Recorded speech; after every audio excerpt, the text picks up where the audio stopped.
Do you think that it's possible that when we evolve in 100,000 years from now, we become so advanced when we have a better understanding of physics, when we have a better understanding of what's going on in these DMT realms and all this, and what we, under our understanding of the universe expands?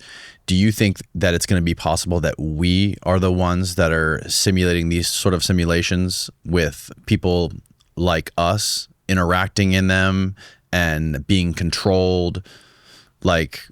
So I actually, okay, great guiding question. I don't think we're being controlled. I think it's actually open-ended. The point of it is to see what happens. So I actually think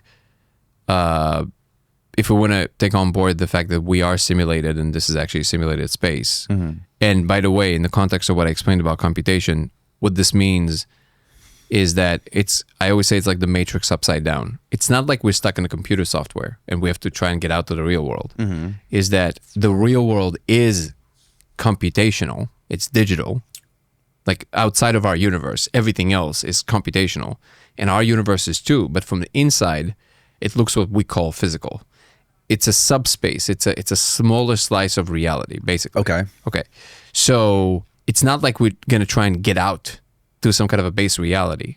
It's that we just understood that we're part of a larger space, and now we're starting to investigate what is this larger space and how it can be applicable to our space. One of these functionalities, I claim, is computation. It shows you that you can harness some of this higher functionality to do certain things. I thought it was the door. Stevens, you all right? I'm cool. Did you leave the DMT pen back there? Jesus. So to your question of so first of all, that's important for me to outline because I don't think we're controlled. Yeah, you don't think we're controlled? Like, No. as if there is some sort of higher intelligence out there that created our reality, or we're living in some sort of simulation that was created by another civilization, you're saying that they wouldn't want to control what we're doing because we would be more of like a science experiment to them. They want to let us loose and see what happens. Bingo. Yeah. Okay. And again, super important for me to make this clear. This is like, now we're talking highly speculative. It's just kind of like my impression. This is not I'm claiming to know for sure. Here's what I'm claiming to know for sure. I'm claiming to know for sure that code is real. I'm claiming to know for sure that there's an actual civilization talking to us. They're real, for sure. What I'm not claiming is that I understand exactly what their goals are, Right. or I'm not claiming any of that. Sure. Yes. My impression is, but I am claiming that I know that they're real, and I am claiming that the code is real. Okay, that's the only things I'm claiming. They are real because you can say that they're real because you're experiencing them the same way you're experiencing this cup of coffee on the table. And you, yes. And me. Yes. Right. Our brain creates and projects what is real, right? All of this is essentially a hologram, and that's created in our brain. Yes. Well, you would have that situation even if you would be thinking from a physicalist perspective. Like even if it's just like a regular physical world, like you said, this is already some kind of a rendering, whatever this is, because it's not what the real world looks like. The only difference is we can actually touch it. Yeah, but even the touch of it is already a simulation of some sort. You know what I'm saying? Right. Right. So, because this is not what atoms look like. This is not what the particles and all of that stuff looks like. Yes. This is some kind of a rendering. That's Okay. already a simulation, even if you're looking at it purely from a physicalist perspective. Okay. So now, but I'm claiming more than that. However, I'm not claiming that I understand their goals. So everything I'm saying from this point on is highly speculative, but it's my strong impression that follow the next 20 minutes. So my strong impression is that they are, yes, we are kind of like their science experiment / entertainment. So imagine like a TV set that you basically just can always pull up in front of you, and it's just everywhere. You can just, I want to look at this patch of space. And it doesn't have to be this patch of space. You can pull any patch of three-dimensional space to you because you're in a higher dimension. So you can actually pull anything towards you. Sure. From anywhere. Yeah. I think they are dark matter. I think that the galaxy is their city. And I think what we're seeing essentially is kind of like we're seeing through behind the veil, we're seeing back into whatever surface we're projected from. I think the holographic principle is correct. We are a hologram. We are a projection.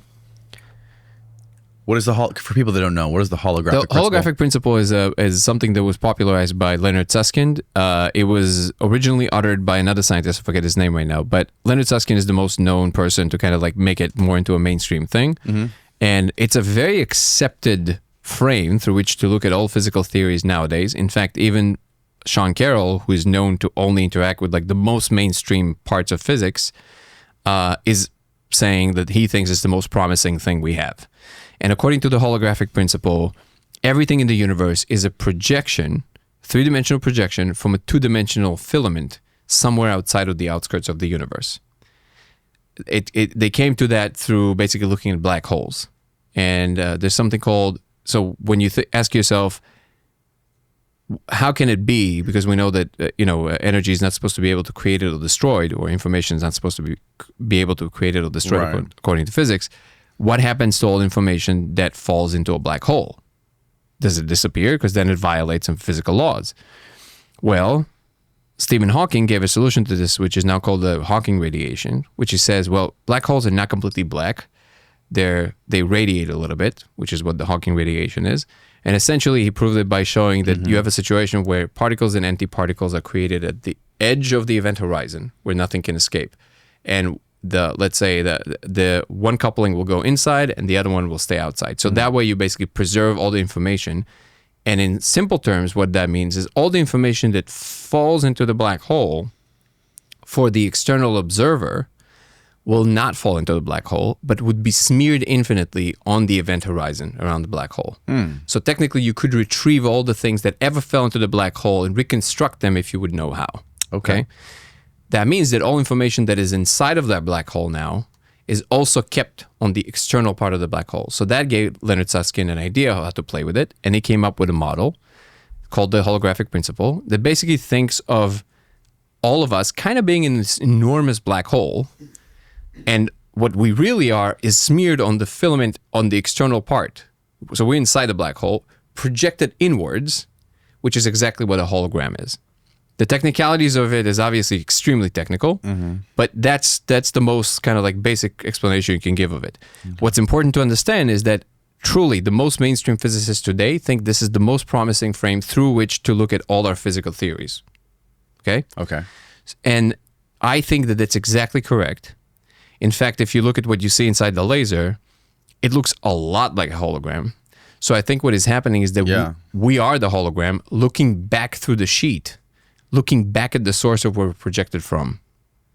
So you see the actual way that the information is arranged that then gives rise to what we actually are. I think that's what's happening. Wow. Yeah. That's fucking crazy, man. Yeah.